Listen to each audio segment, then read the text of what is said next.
శ్రీమాత్రే నమః. అందరికీ నమస్కారం అండి.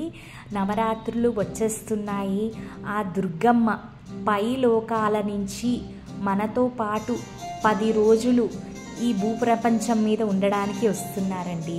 కొందరు పటాలు పెట్టుకుని, కొందరు అమ్మవారు విగ్రహాలు పెట్టుకుని ఈ 10 రోజులు కూడా అందరూ ఎవరికి తోచిన విధంగా వాళ్ళు అమ్మని పూజించుకుంటారండి.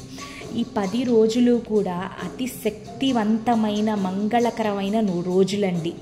ఈ 10 రోజులు కూడా అమ్మ 10 అవతారాలలో ఉంటారండి.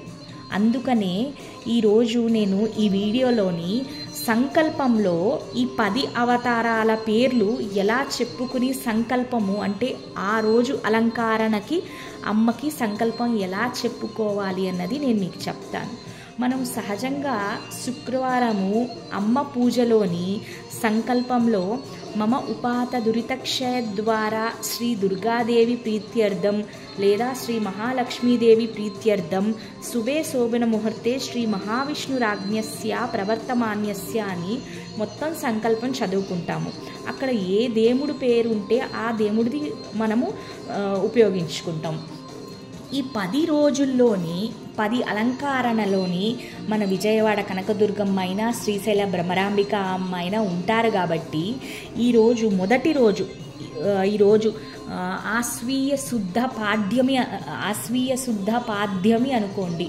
ఈరోజు విజయవాడ కనకదుర్గమ్మకి స్వర్ణ కవచాలంకృత అలంకరణ చేస్తారు.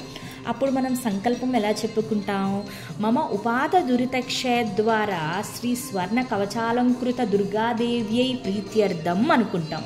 రెండో రోజు అమ్మని బాలా త్రిపుర సుందరిగా అలంకరించారనుకోండి, అప్పుడు మమ ఉపాత దురితక్షయ ద్వారా శ్రీ బాలాంబిగాయై ప్రీత్యర్థం. మూడో రోజు మమ ఉపాత దురితక్షయ ద్వారా శ్రీ గాయత్రీదేవి అయి ప్రీత్యర్థం, శ్రీ అన్నపూర్ణేశ్వర్యై ప్రీత్యర్థం, శ్రీ సరస్వతీమాతాయై ప్రీత్యర్థం, శ్రీ జగన్మాత లలితా త్రిపుర సుందర్యై ప్రీత్యర్థం, శ్రీ మహాలక్ష్మి స్వరూపిణియై ప్రీత్యర్థం, శ్రీ విజయవాడ దుర్గాంబిగా లేదు శ్రీ శ్రీశైల భ్రమరాంబికా దేవి అయి ప్రీత్యర్థం అనుకోవచ్చు.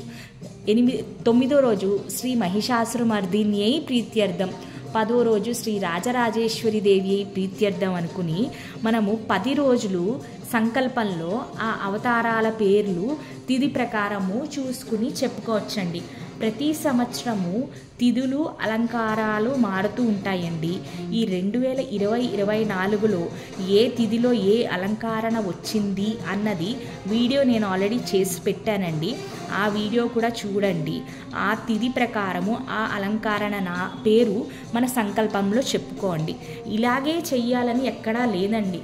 కానీ ఈ 10 రోజులు 10 రకాలుగా అమ్మవారు వస్తున్నారు కాబట్టి ఇంకొంచెం భక్తి శ్రద్ధలతో అమ్మని ఆరాధించుకోవడమే తప్ప మామూలుగా దుర్గాదేవి ప్రీత్యర్థం అని కూడా చెప్పుకోవచ్చు. కానీ అమ్మని ఇంకొంచెం శ్రద్ధగా పూజించుకోవాలనే సంకల్పం అండి. మీ అందరికీ కూడా ఈ వీడియో నచ్చింది అనుకుంటూ ఈ అతి శక్తివంతమైన నవరాత్రుల్లో తప్పకుండా పూజ చేసుకోండి. ఏడాదికి 10 రోజులే వస్తాయండి నవరాత్రుల్లో. ఈ 10 రోజులు కానీ అమ్మని మనం నిష్టంగా పూజించుకుంటే 355 రోజులు ఎన్ని కష్టాలు బాధలున్నా అమ్మ మనతో ఉండి ముందుకు నడిపించేస్తారండి. అంత శక్తివంతమైనవండి ఈ నవరాత్రులు. శ్రీమాత్రే నమః. Thank you so much.